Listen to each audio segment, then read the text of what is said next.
नमस्कार, हमारा नाम है समरीन और आपने देखना शुरू कर दिया है लाइव सिटीज। देखिए, लोकसभा चुनाव 2024 जैसे जैसे करीब आ रहा है वैसे वैसे बिहार का सियासी पारा भी चढ़ता जा रहा है। आपको मालूम है कि चुनाव कोई भी हो लेकिन सबकी निगाहें टिकी होती हैं सिवान पर। आपको बता दें कि पूर्व सांसद मोहम्मद शहाबुद्दीन की पत्नी हिना शहाब ने एक बार फिर से बड़ा ऐलान कर दिया है। आपको बता दें कि उन्होंने साफ साफ ये ऐलान कर दिया है कि वो 2024 में चुनावी मैदान में कूद सकती हैं, यानी कि अब लालू प्रसाद यादव और नीतीश कुमार की टेंशन बढ़ने वाली है। तो आज हम इसी मौजू पर चर्चा करेंगे और इस मौजू पर चर्चा करने के लिए हमारे साथ न्यूज रूम में मौजूद है सीनियर जर्नलिस्ट ज्ञानेश्वर जी। सबसे पहले तो हम ये जानना चाहेंगे कि उन्होंने बड़ा ऐलान कर दिया है, क्या होगा? देखिए समरीन, बिल्कुल आपने सही कहा कि हिना साहब ने बड़ा ऐलान किया है जी। और देखिए शहाबुद्दीन तो अभी रहे नहीं, लेकिन जब सिवान की चर्चा होती है तो शहाबुद्दीन की चर्चा हो ही जाती है और होगी ही होगी। देखिए, हिना साहब ने ऐलान किया सिवान में। वह एक निजी कार्यक्रम में गई थी और जब वापस हो रही थी तो पत्रकारों ने उन्हें घेरा और फिर जो सवाल पूछे गए तो हिना साहब जो चुप रहती थी, राजनीतिक बयानबाजी से बचती थी, चुनावी बयानबाजी से बचती थी, उन्होंने साफ तौर पर कह दिया सिवान को मैं छोड़ नहीं सकती हूँ। सिवान के लोग जो चाहेंगे, यदि सिवान के लोग चाहते हैं कि मैं चुनाव लड़ूं तो मैं चुनाव लड़ूंगी। लेकिन देखिए, हिना साहब की इस घोषणा से परेशानियां कहाँ कहाँ बढ़ी हैं। हिना साहब का परिवार भी परेशान है। अब वो स्थिति रही नहीं जो शहाबुद्दीन के जमाने की स्थिति थी। उधर हिना साहब ने ऐलान किया, इधर ओसामा साहब एफआईआर हो गई, रंगदारी का ऑडियो वायरल हो गया, जमीन का मसला है, ठीक है ना। और ओसामा शहाबुद्दीन के प्रतीक हैं, यह स्थापित करने में शायद कितना वक्त लगेगा पता नहीं, ठीक है ना। तो शहाबुद्दीन की क्वालिटी कुछ और थी, शहाबुद्दीन की शुरुआत भी कुछ और हुई। शहाबुद्दीन को आप जिस रूप में देखते हैं, शहाबुद्दीन ने राजनीतिक झंडा या सिवान पर बादशाहत इसलिए बना ली थी क्योंकि उनके साथ वहां के सबंध जो किसान थे, लड़ाई माले से थी, वे तो शहाबुद्दीन सवर्णों के साथ खड़े हो गए थे।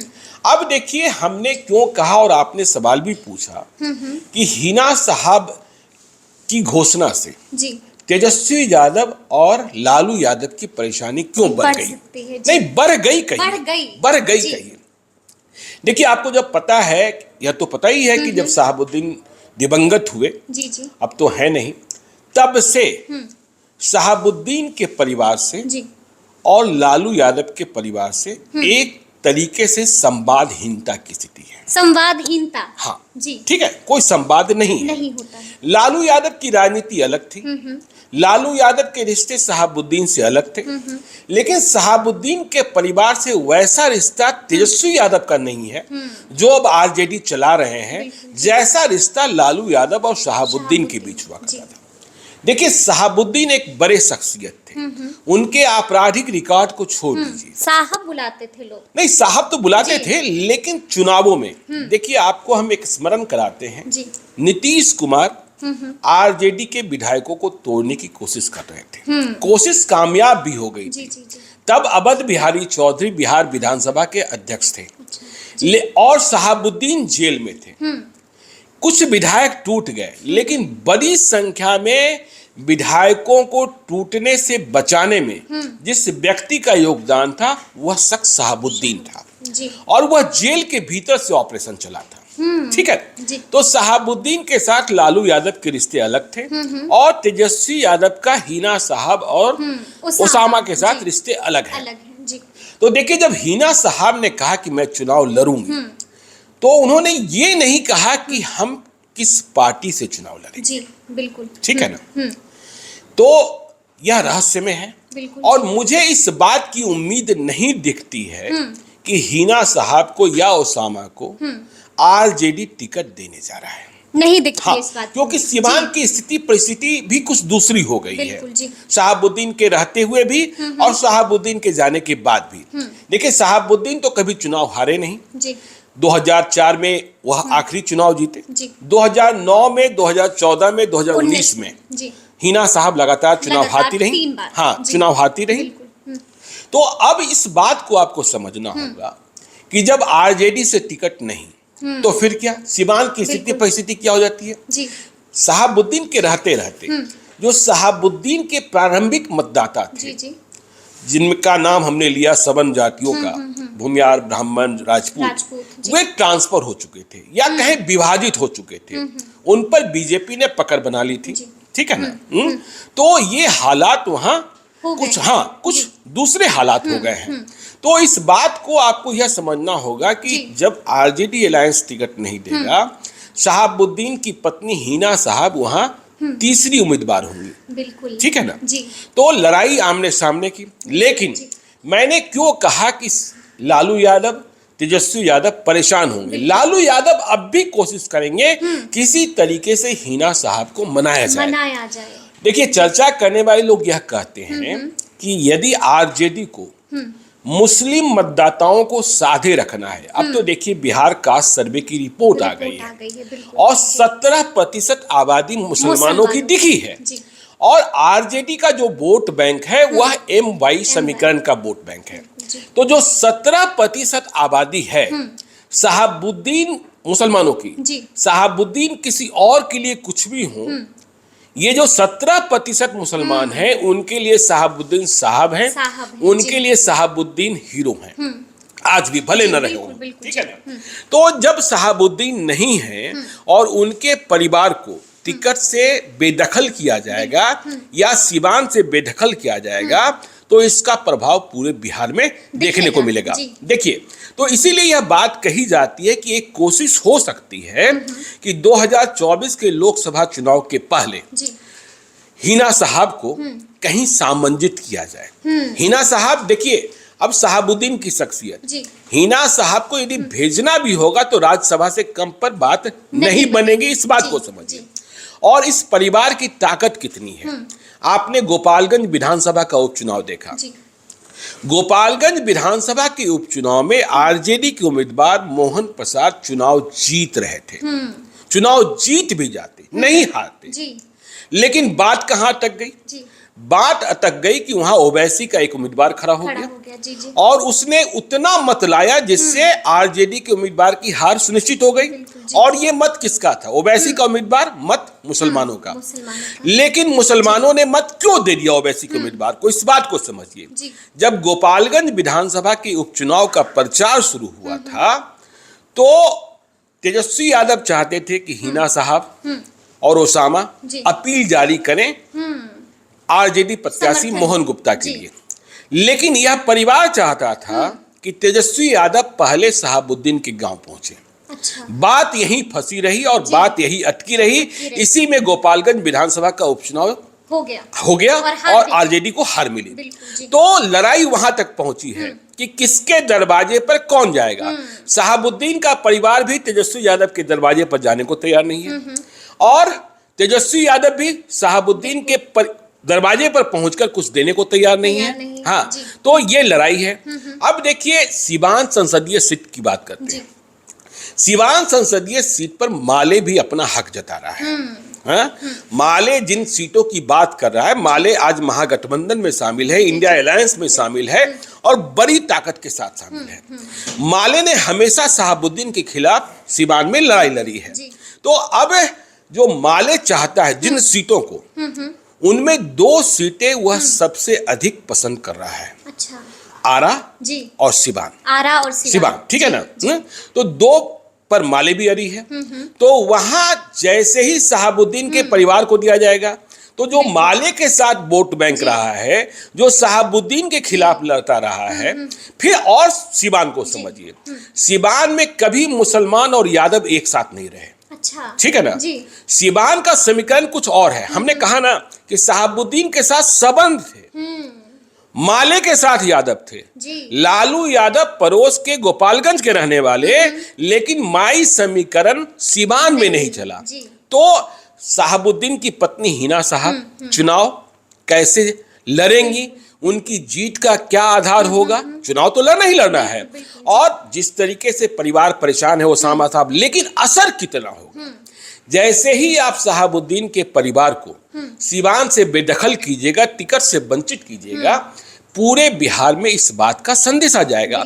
और केवल गोपालगंज, सीवान और महाराजगंज, छपरा ही नहीं, दरभंगा, झंझारपुर, समस्तीपुर ही नहीं, चंपारण ही नहीं, सीमांचल के लोकसभा क्षेत्रों में भी, कटिहार, किशनगंज, अररिया, पूर्णिया, वहां भी संदेश आ जाएगा कि शहाबुद्दीन के परिवार को तेजस्वी यादव ने छोड़ दिया।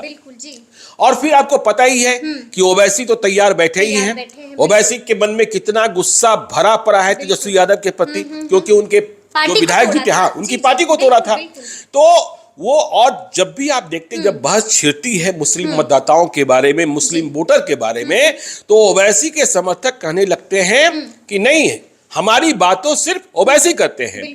तो इस नुकसान को, यदि हिना साहब चुनाव lड़ने को चली आती हैं, जीत हार क्या होगा यह तो अलग बात है, लेकिन इसका असर पूरे बिहार में दिखाई पड़ेगा।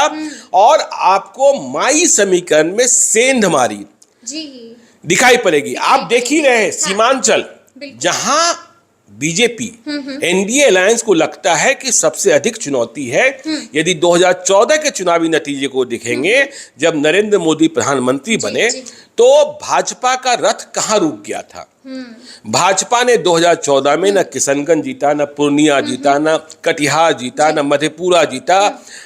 तो वे इलाके जो थे, क्योंकि वहां माई, और आपने देखा होगा 2019 के चुनाव में कि किस तरीके से, ठीक है कि जावेद चुनाव जीत गए थे किशनगंज से, लेकिन ओवैसी के उम्मीदवार ने 2 लाख से अधिक मत लाकर मतगणना के अंतिम चरण तक जीत हार को कंफ्यूज रखा था। मतलब टक्कर दे, हाँ, तो ओवैसी तो एक है ही, ओवैसी फैक्टर तो है ही।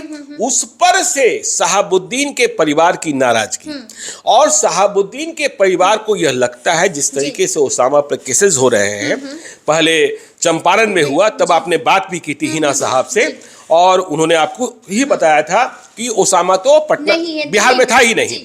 तो इस परिवार को यह भी लग रहा है कि जो मौजूदा सरकार है, जिस सरकार में आरजेडी शामिल है, जिसके मुखिया तेजस्वी यादव और लालू यादव हैं, वह परिवार हमें हमारी मदद नहीं कर रहा है। ठीक है ना? तो ये एक बड़ा असर होने जा रहा है।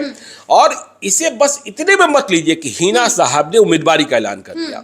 मतलब हिना साहब यदि चुनाव लड़ना चाहती हैं, तो इसका आशय यह भी है कि जो संवादहीनता की स्थिति है, जो रिश्ता बिगड़ा है, जिस रिश्ते को तोड़ा गया है, उसका वह जवाब भी देना चाहती है। एक बिहार में पुरानी कहावत है ना कि न हम जीतने देंगे, न तुम्हें, न हम जीतेंगे, न तुम्हें जीतने देंगे, न तुम्हें जीतने देंगे। अब सोचिए ना, सीवान में क्या होगा? सीवान में बीजेपी लड़ेगी कि उसके कोई सहयोगी दल लड़ेंगे, या अलग बात है। और अभी हाल ही में मुलाकात भी हुई है चिराग पासवान से। नहीं, हाँ देखिए, चिराग पासवान भी मिलने गए थे, हिना साहब से लंबी बातचीत हुई थी। और आप याद कीजिए, अख्तरुल ईमान भी मिलने गए थे, कभी पप्पू यादव भी, उन्होंने तो न्योता भी दे दिया कि आइए एआईएमआईएम में। नहीं, देखिए, ओवैसी की पार्टी में वो जाएंगी, मुझे नहीं लगता है, मुझे नहीं लगता है, क्योंकि ओवैसी की पार्टी में जाते ही वह सीवान में सिर्फ और सिर्फ मुसलमानों की उम्मीदवार रह जाएंगी। तो अख्तरुल ईमान भी गए, चिराग भी गए, पप्पू यादव भी गए थे। पप्पू यादव और शहाबुद्दीन के रिश्ते बहुत अच्छे थे। आप देख ही रही हैं कि उधर पूर्णिया में पप्पू यादव ने भी शंखनाद कर दिया, प्रणाम पूर्णिया, और ऐलान कर ही दिया कि हम पूर्णिया लड़ेंगे। अब इंडिया अलायंस का टिकट होगा, क्या होगा, नहीं होगा, ये अलग बात है। तो आपने कहा चिराग पासवान गए थे, अच्छा सवाल कर लिया। देखिए, चिराग पासवान एनडीए अलायंस के पार्टनर हैं। सीटों का बंटवारा, सीटों का फैसला नहीं हुआ है, लेकिन एनडीए अलायंस से आपको यह उम्मीद नहीं करनी चाहिए कि हिना साहब को टिकट मिलेगा। वह निजी रिश्ते में, देखिए, यह संदेश बीजेपी बिहार में नहीं देगी कि उसने शहाबुद्दीन के परिवार को गोद ले लिया। और जब तक बीजेपी की मर्जी नहीं होगी, तब तक चिराग पासवान कैसे सिवा। तो देखिए, निजी मुलाकात, निजी रिश्ते एक अलग है, हाँ, ठीक है ना, और राजनीतिक रिश्ते, राजनीतिक जमा पूंजी और राजनीतिक समीकरण वो अलग हैं। तो इसलिए शहाबुद्दीन के परिवार का, शहाबुद्दीन की पत्नी का ये कहना कि हम सिवान लड़ेंगे लड़ेंगे लड़ेंगे, यह एक बड़ा संकेत है। और इसकी काट में जो इससे नुकसान होगा मुसलमान मतों में, नुकसान नहीं होगा ये हम मानने को हम तैयार नहीं है, ठीक है ना। मतलब बड़ा नुकसान होगा, ठीक है ना। हाँ, देखिए एक यह भी बात चल रही है ना कि जिस तरीके से बीजेपी हिंदू मुस्लिम कार्ड खेलती है, पूरा देश HMQ में परेशान है, तो यह भी कहा जा रहा है कि इंडिया अलायंस की मजबूरी होगी कि वह मुसलमान उम्मीदवारों को कम करे, उनकी संख्या को कम करे। लेकिन सवाल है कि संख्या कितनी कम की जाएगी, और उधर संख्या आप कम करेंगे और इधर शहाबुद्दीन जिसे मुसलमान अपना हीरो मानते हैं, अपना साहेब मानते हैं, उनकी पत्नी को भी टिकट से वंचित कर देंगे, तो वोट बैंक पे सेंधमारी और ओवैसी तो टाक में बैठे ही हैं। जी, तो सुना आपने क्या कुछ बता रहे थे सीनियर जर्नलिस्ट ज्ञानेश्वर जी। देखिए साफ साफ कह दिया है कि ना तुम्हें जीतने देंगे ना हम जीतेंगे। देखिए बड़ी बात भी कह दी है। देखिए वो कोशिश तो करेंगे जीतने की, वो कोशिश करेंगे जीतने की, लेकिन नतीजा क्या होगा, नतीजा क्या होगा जी। क्योंकि ताक में यहाँ पर अच्छे खासे लोग बैठे हुए हैं, तो देखना होगा कि आगे में क्या कुछ होता है। लेकिन इस तरह के तमाम अपडेट्स के लिए ऐसे ही हमारे साथ बने रहिएगा और देखते रहिएगा लाइव सिटीज। बहुत शुक्रिया।